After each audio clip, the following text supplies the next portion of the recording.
How would you like a 15% discount to my daily email, the stack of stuff, the show notes, discounts to the conference, all of that? All you need to do is text the word show to 33777. You'll get the annual subscription with a 15% discount to my daily email. You'll get the stack of stuff, the links to the show notes, discounts to the conference, and so much more. All you have to do is text the word show, SHOW, to 33777. Text show to 33777.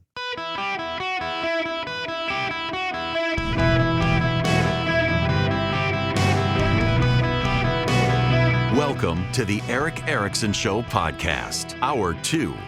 Greetings, conversationalists across the fruited plain of America. It's Eric Erickson here, across America, my show, coming to you from Augusta, Georgia, where I've been at the Masters. I'll go back this afternoon after the show. The phone number, we can't take calls today, but if you text Eric, E-R-I-C-K, to 33777, you can follow me around. In particular, you can follow me on Instagram, where I can't put up pictures from inside the Masters, but I'll put up related pictures and other stuff, and I'll be cooking this weekend too. Plus, I got the Masters catering package for Sunday to watch the Masters at home, so I'm sure I'll put that stuff up. Text Eric, E-R-I-C-K, to 33777. If you're here for the first hour, I mentioned at the end this shift that's happening in schooling, and I need to play for you some audio. And I got to set the stage for you. I am a native of Louisiana. I graduated from public school in Louisiana. I graduated from public school in the 90s. And I will never forget, so I'd grown up overseas in a really, really good school. It was a fantastic school. We moved back to the States before the Gulf War started. I started 10th grade in a private school. It was about a 30-minute drive from our house. After the first semester, gas prices got up to the exorbitant price of like $1.25 or so back then. And my parents were like, it's too expensive to keep you driving back and forth 30 minutes both ways, going to school, this small school. And I didn't particularly care for the school anyway. But then they moved me into public school, and it was an eye-opening experience. It was an eye-opening experience. Loved the teachers. Didn't make a lot of friends. The friends that I had, I still like these friends. I one of them in particular, like a sister. But I remember my very first week in school in 10th grade in this class, and I'm in an English class, and one person doesn't know what the word committee is, and someone literally, I'm not making this up, didn't know what the word liberty meant. That was my entryway into public education in Louisiana. Public education in Louisiana is not fantastic. It has never been fantastic. I lived in one of the poorest parishes, Louisiana's parishes, not counties, East Feliciana. I got the biggest high school graduating scholarship to ever have been given in the high school, and went the furthest away from home to go to college. There were wonderful people that I went to school with who had never been beyond the state line of Louisiana, except maybe into southern Mississippi. And I was going multiple states away to go to college on a large academic scholarship. A lot of my friends went to LSU. LSU is a great university, and it's fun. I used to love going home in the summer, and I had friends who would go to LSU. I'd hang out with them. My buddy Elmer lived in a fraternity house. I would basically live in the fraternity house with him for parts of the summer until my parents would tell me, come home. But education in Louisiana, it's never been fantastic. And in New Orleans in particular, it's been terrible, except there was one silver lining in education in New Orleans after Katrina came through. It so devastated New Orleans, the public schools couldn't open, and they handed education by necessity, by need, they handed it over to the Catholic diocese. And the kids in New Orleans got a good education for the time that the Catholic diocese was in charge of their education. And it showed discipline in schools and routine matters. Because there is a pervasive thinking, and I'm sometimes guilty of it myself, that kids in failing homes who are struggling to eat in the morning, who are staying up all night dodging bullets and drive-by gang shootings in areas riddled with crime, they're not going to be able to come to school, they're not going to be able to learn. And the New Orleans nuns showed it could be possible for them to go to good education. And then it all went away. And ever since there's been agitation for school choice in Louisiana. And Bobby Jindal, as governor, was able to push through school choice barely. It was fought by the unions. It was fought by the public sector. It was fought by the public teachers. It was fought, and he pushed it through barely. But now there's an effort in Louisiana to expand to universal school choice, because in Louisiana, the school choice provision that Bobby Jindal was able to pass, with barely enough votes to get it passed, it was a means-tested public school, means-tested universal school choice program. So it wasn't completely universal. It was means-tested. And so now in Louisiana, John Bel Edwards, the Democratic governor's gone. The Louisiana Republicans control the legislature. There's now Jeff Landry as the Republican governor of Louisiana. And they're trying to pass universal school choice. 6 Democrats in the Louisiana House joined the Republicans to pass it 71-32. It's not a coincidence Jason Hughes is one of the Democrats who sided with the Republicans, because Hughes represents a poor portion of New Orleans whose students benefited from the Catholic diocese after Katrina. He took to the well of the House in Louisiana, a chamber I know well, I've been to many times. Listen to him. I know the political ramifications for me of voting for this bill, but I don't need this $16,800 a year job bad enough to watch our children to continue to live in poverty and trapped and failing schools and not try to do something.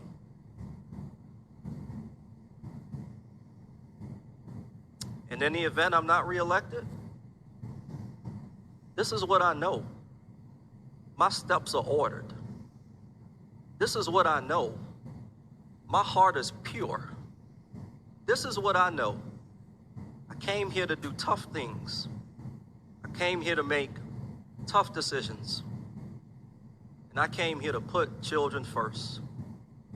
And for each and every one of you who know me, you know my heart, and you know my heart for children. So, Mr. Speaker, today, my vote will be in favor of this bill. And it's a vote for our children, because for them, it's a fight worth fighting. Thank you, Mr. Speaker. You hear that applause at the end. That's a sound of a dam breaking across America as more and more, and it tends to be younger black men coming around on school choice. And then there's Justin Wayne, Democrat in Nebraska. He decided as a Democrat to side with the Republicans. Now, Nebraska technically has nonpartisan, but everybody knows who the Democrats and Republicans are. They needed 33 votes to avoid a filibuster to pass the legislation in the unicameral legislature of Nebraska to get it to the governor. And Justin Wayne, Democrat in the Nebraska legislature, gave them the votes to override the filibuster. But colleagues, my district can't hope that things will get better tomorrow. We've been saying that for the last 8 years. We pass bills and school districts refuse to implement. So my community can't wait another generation of hope for their children to have a high-quality education. Those parents are reaching out and trying to figure out what is best. We have waiting lists at Jesuit Middle School. We have waiting lists at Nelson Mandela. Those are private schools. People are looking for an alternative. And if we care about kids, if we say we want what's best for kids, then get rid of the politics of it and let's just give them a chance. Let's give their family a chance that every mother and father is wanting for their kid, a better opportunity. Remarkable. That's Justin Wayne, Nebraska senator on the Democratic side. It's huge movement on this issue around the nation. It is the civil rights issue of our day. The dam is beginning to burst. In my state of Georgia, we passed a small school choice measure. Won't benefit a lot, but of those who will benefit, they'll get good benefit. And so many people said, well, it's not a lot of money. They don't realize there are plenty of private schools that actually aren't expensive private schools where it will make a difference to rescue kids. Texas is a holdout. The governor of Texas, Greg Abbott, the attorney general there, the lieutenant governor, Dan Patrick, they've been campaigning against Republicans in the state house who oppose school choice, and they've been winning. The dam is starting to break. It's a good thing. This, again, it is the civil rights issue of our day. Will we destine kids because of the zip code in which they live to go to failing schools solely because of the zip code in which their parents brought them into this world? The dam is starting to burst. And this gives me hope because, more and more data is coming out about all the kids who are fallen behind because of COVID, who were in schools that shut down. And it turns out in the private schools in those areas, if they could have gotten in school choice, they could have stayed open. They could have gotten an education. In red states around the country, they were able to get an education. But in blue states and in blue parts of red states where they shut down schools, they didn't open schools, they kept schools closed, they opened them, they shut them down, they opened them, they shut them down, kids fell behind.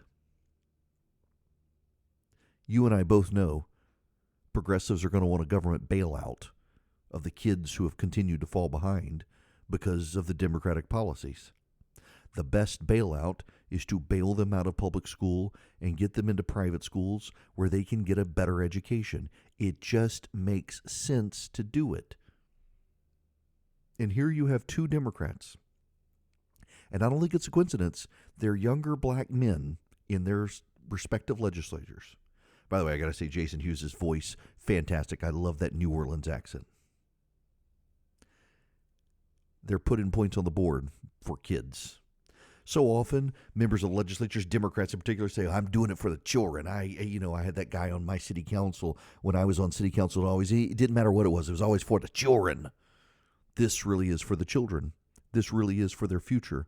This really is for an improvement of an education. It really is a coalition. I don't care if these guys ever vote Republican again. They voted for school choice. They voted for their children's future, and they should be applauded by all of us, and in some cases are going to be attacked. We have in Georgia a female black Democrat who voted to support the Republican school choice initiative, and the white progressives in the legislature ran her out of the Democratic Party. The white progressives whose kids go to private schools ran this black mom out of the Democratic Party because she wanted to give her kids a chance to have a better education. The Democrats are so hostile to the idea. And so this state representative, who may actually lose her district now because she's running as a Republican in a Democratic area, she may get chased out of the legislature because she stood on principle and conviction to stand up for school choice to improve the educational opportunity for kids. And progressive white Democrats hate it because progressive white Democrats do not want black kids in their white kids' private schools. And that ultimately is what it's all about. It's racism from white progressive Democrats who do not want to give poor black Democratic children born into zip codes with failing schools a fighting chance. And it's the Republicans who are fighting for those kids. Welcome back. It's Eric Erickson here across the nation. Phone number 877-973-7425. If you text the word DATA, D-A-T-A, to 33777, you can subscribe to the paid portion of my daily email that includes the show notes and get a 15% discount off by being a listener of the program. Text DATA to 33777. Listener Debbie has emailed me. She wanted to know if I can give a state of play. I mentioned Texas. What is the state of play in school choice in Texas? It's this. It didn't pass. The governor called multiple special sessions to get it passed, and it failed. So they went into a primary, and the governor and others found Republican challengers to challenge the Republican members of the legislature who oppose school choice. And I want to say in like 2/3 of the cases, they were able to either win or get them into runoffs. And I don't think the runoff election has happened yet. But they're making progress in Texas. The governor has personally invested himself in trying to get school choice passed as a winning campaign issue. And I think he's right. I think it's got to be done. And good for Greg Abbott for showing leadership there. There were a lot of people who thought Greg Abbott was going to embrace school choice as a political issue and then drop it when it was no longer convenient. And credit to him, he has stuck to his guns. In fact, Greg Abbott, probably even more so than Ron DeSantis, deserves a lot of credit for making immigration and illegal immigration such a big issue. He showed the foresight to push illegal immigrants, bust them into other states, to Democratic areas where the Democrats were dismissive of it being an issue. And it forced the issue before voters in those states that had been dismissive of it because it was Texas's problem. It was nobody else's problem. But because of Abbott's foresight on getting people into these other areas of the country, he exposed them to the problem. And he's kept the fight up on school choice. It's been very commendable of him. There are many people who will criticize Abbott, and while I may or may not have concerns of him, I do on occasion. He's actually held their feet to the fire on this issue. And I suspect, given what he's done, you will see Republicans get school choice in the next year in Texas, assuming the Republicans win, which I think the GOP is going to win in November in Texas. The Democrats, it's like Republicans used to always have a wish cast that somehow they would win in California. They would win a California election, and Democrats have felt the same way about Texas. I don't think it's going to be the case in Texas. I think the GOP will win. I think Ted Cruz is safe. And in fact, most political prognosticators at this point think Cruz is safe. He may be a slightly weaker candidate than another Republican, but he's going to win in Texas. Cruz is going to win. He's got a good ground operation. And I think the Republicans next year can pass school choice finally in Texas. That'll be a good thing. One of the groups that's helping them, one of the groups that's around the country fighting for school choice is Americans for Prosperity. One of the things they did is they trained their volunteers to be door knockers for their neighborhoods. So they were going not to strangers, but to the neighbors they know and explaining to them what their state legislator was doing with school choice, whether they were for it or against it. They were explaining why it was a good cause and why it should be supported and why their legislator should support it. And they educated voters and they put points on the board. They want you on their team. You don't necessarily have to knock on your neighbor's door or anybody else's door. Just you can get really informed, get the facts, get the information, and get the training to be an effective conservative activist. All you have to do is go to americansforprosperity.org/Eric. americansforprosperity.org/ERICK. Sign up with Americans for Prosperity. Learn how to be a grassroots activist. They'll teach you how to go to your state legislature, how to go to your city council, your school board, or just to talk to your neighbors in an informed way with facts and information so you can be trusted and relied upon to get everything right for everybody who wants right information. americansforprosperity.org/ERICK. Welcome. It's Eric Erickson here. Glad to have you with me today from Augusta, Georgia, as I am itchy to go back to the course after the show. But I've been meaning all week to mention this to you, and I'm going to do it here. Scatterbrain thoughts here as I keep checking in on the scoreboard too, on the leaderboard. I have found a TV show I want to recommend to you. It just random aside. It's a Friday. I'm allowed. It's my show. So, no, in all seriousness, so I've recommended TV shows, like, for example, Slow Horses on Apple TV. You got to have Apple TV Plus. But Slow Horses on Apple TV Plus is an incredible show. It's one of my favorites. It's now 3 seasons. They're doing the 4th season. Gary Oldman is my favorite actor, and he's the lead in the show, and it really is a phenomenal show. I love Slow Horses. But while we were on vacation, I was looking for something to watch, and I've had so many people recommend to me an FX Hulu series called Shogun. I remember when I was a kid, Shogun was a mini-series on, I forget what networks, ABC, CBS, I can't remember. I can vaguely, in my head, picture like the promotional artwork for Shogun. It's based on a book from the 1970s, and the story is a true story, based on a true story.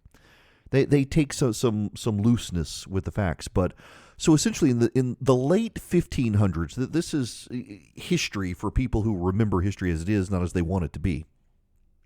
In the late 1500s, Spain and Portugal had basically divided up the world. Spain could go west, Portugal could go east, and they agreed on a couple of things. They would not share their knowledge of the Magellan Straits around the bottom of South America.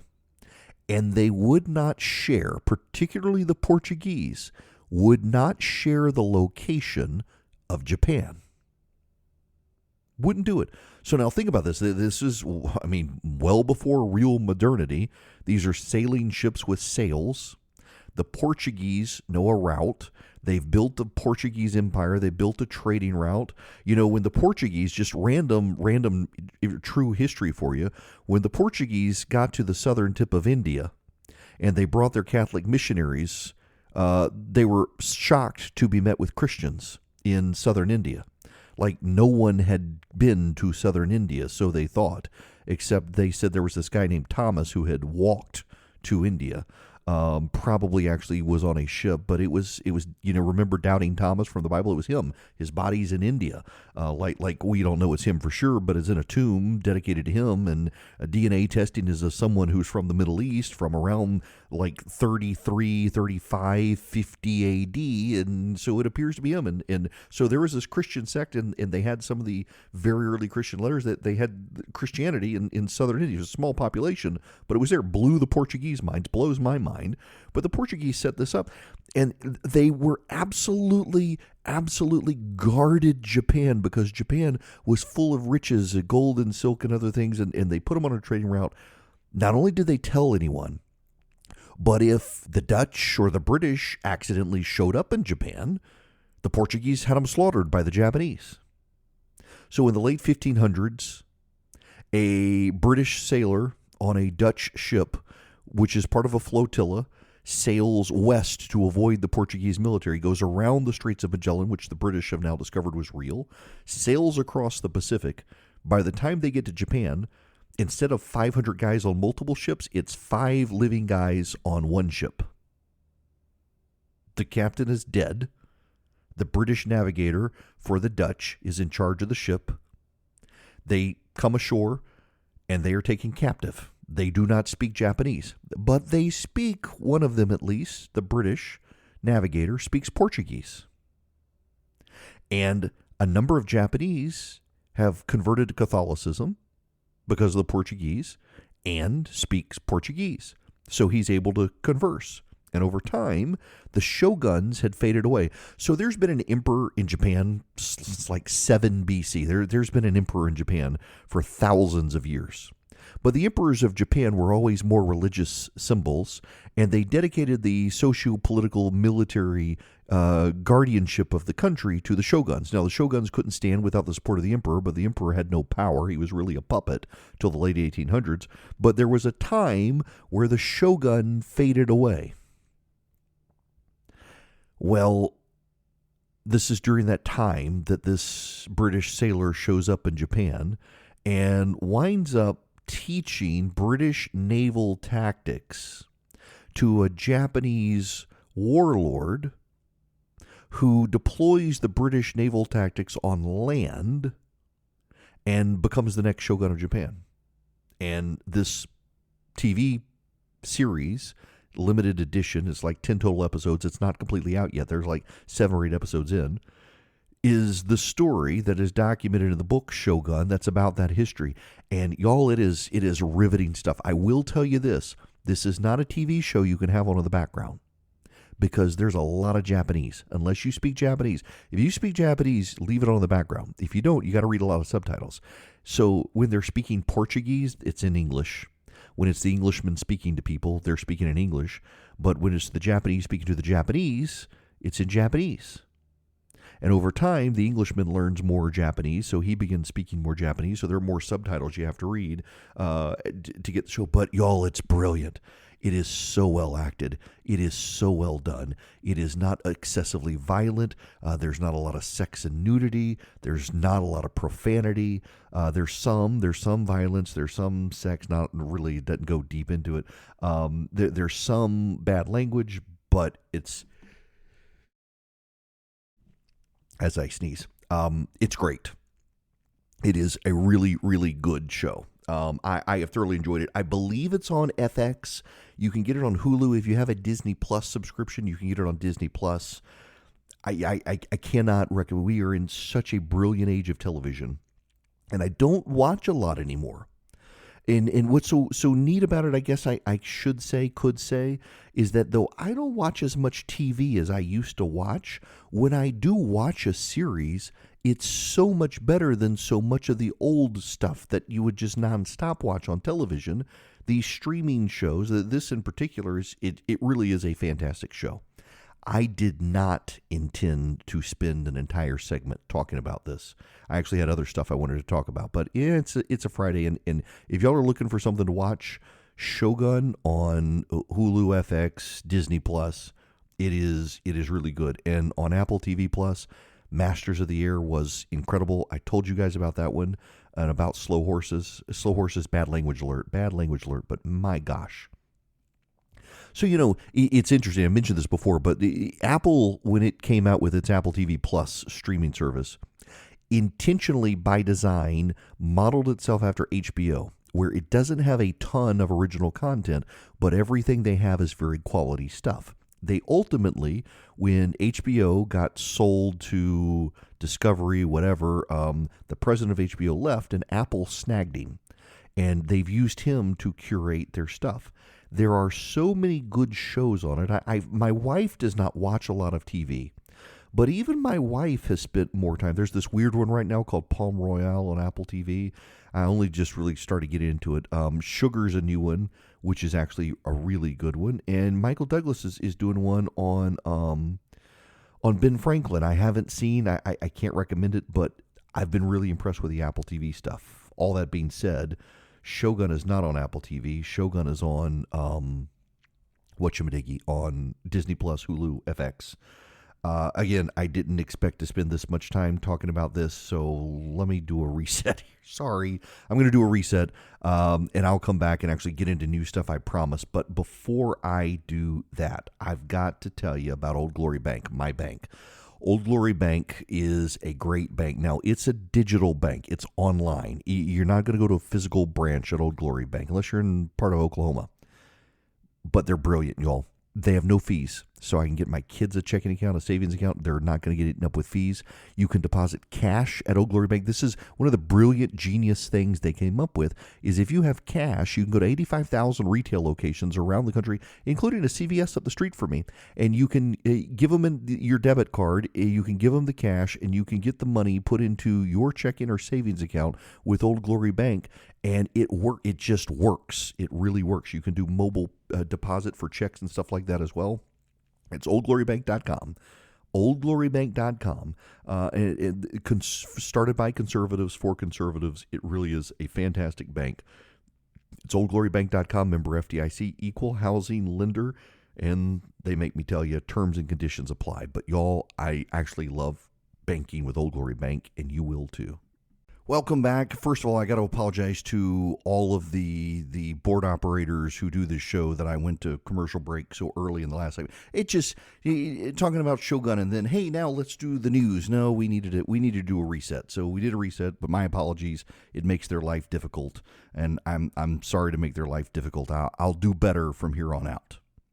There's some breaking news, though, that I have to deal with. Bloomberg News is reporting the Biden administration now intends to take larger portions of Alaska out of play for the development of oil and gas. And in fact, Bloomberg is reporting in some cases it may involve direct litigation issues to cancel leases with oil companies because the Biden administration wants to take that land out of circulation and out of development.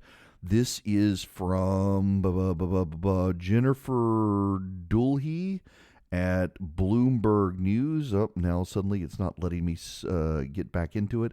It is 23 million acres in Alaska that they intend to take out of circulation for the development of oil and natural gas exploration, which is absurd.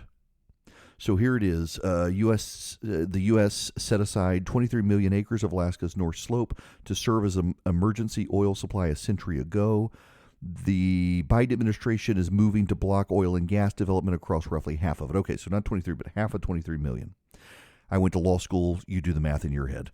The initiative, set to be finalized within days, marks one of the most sweeping efforts yet by Biden to limit oil and gas exploration on federal lands. It comes as he seeks to boost land conservation and fight climate change and is campaigning for a second term. The changes wouldn't affect ConocoPhillips' controversial 600 million barrel Willow oil project in the National Petroleum Reserve, Alaska, but oil industry leaders say the plan is more expansive than initially anticipated and threatens to make it nearly impossible to build another mega project in the region that spooked oil companies with holdings in the National Petroleum Reserve, which, along with the rest of Alaska's North Slope, was viewed as a major growth engine for the industry before the shale boom. Interest has surged again in recent years, fed by mammoth discoveries. Tapping the region's reservoirs could yield decades of production. Company executives and Alaska lawmakers have increasingly raised alarm over the plan, saying it could thwart oil and gas development across much of the reserve, even on existing leases. The opposition has united a broad spectrum of foes, from Alaska natives to lower 48 oil producers. But Joe Biden, of course, doesn't care, because this placates the progressive left. Because of the rhetoric of the left, multiple people, a whole lot of Americans have internalized we're all going to die in 10 years unless we do something. Yesterday I mentioned the head of the UN climate program says we got 2 years left, that stopping climate change must trump everything, including fighting poverty, improving education, expanding life expectancy, all this stuff. None of it is important unless we save the climate. We've got 2 years to do it. The left has bought into this stuff. They've bought into this. Now, this is going to lead to litigation, because the North Slope in Alaska, as the story suggested, was set aside by Congress 100 years ago for oil exploration. Oil companies haven't done it because there's been enough oil elsewhere and fracking has yielded results. But ConocoPhillips put in a big mega project up there, and it's yielding easily accessible, easily available oil. So there's clearly a lot to be had. And Joe Biden wants to take it out of circulation. Now, Russia's not taking its supplies out of circulation. Iran is not taking its supplies out of circulation. And the Biden administration comes back to this thing that we're producing more oil than we've ever produced before. But we were on trajectory to do that with Donald Trump until COVID hit. But there are a lot of oil companies that have not yet tapped into their leases, because the Biden administration told all the oil companies he had designs to run them all out of business. It takes about 10 years to get your investment back. When you start drilling wells, in some cases 20 years. The oil companies did not want to invest in these leases and new developments when Joe Biden was promising to wipe them out before they could get their money back. It was a bad investment. It yielded no benefit to shareholders to do it. Now he's taking out a large chunk of Alaska, and it's in our national security interest that he fail, because he's trying to move people away from oil at a time that it only benefits Russia, Iran, and Venezuela and our enemies. He's making us less safe, and he's making our enemies richer, because he wants to placate the progressive environmentalists who are anti-America. It has nothing to do with energy. It has nothing to do with climate. It has to do with their hatred of this country.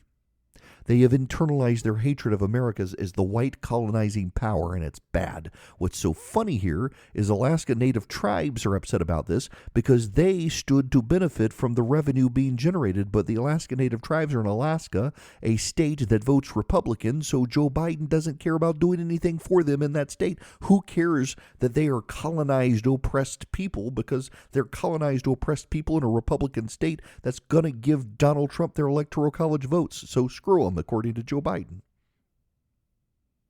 This is remarkable that we're at this point.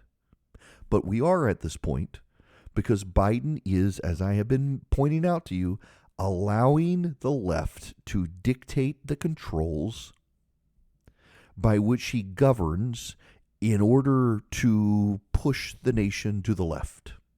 They're going for fundamental change in the country, daring Republicans to stop them. Now, of course, if Trump gets elected, he can undo some of this by executive order, but it's going to take time. And he's only going to be a 4-year president. He's not going to have a potential for 8 years. So oil companies are going to have to wonder if they'll be able to get their investment back if Donald Trump does something to undo this. Let's say just hypothetically, Trump gets elected, he's able to undo this. Will oil companies be able to move in and get it done within 4 years? The answer is no. But will they be able to invest enough that the next Democratic president, if there is one after 4 years, won't be able to stop them, so they'll be able to get their money back? This is a calculus they're going to have to come up with. And it is a tough game for these companies to play, but they're going to have to play it.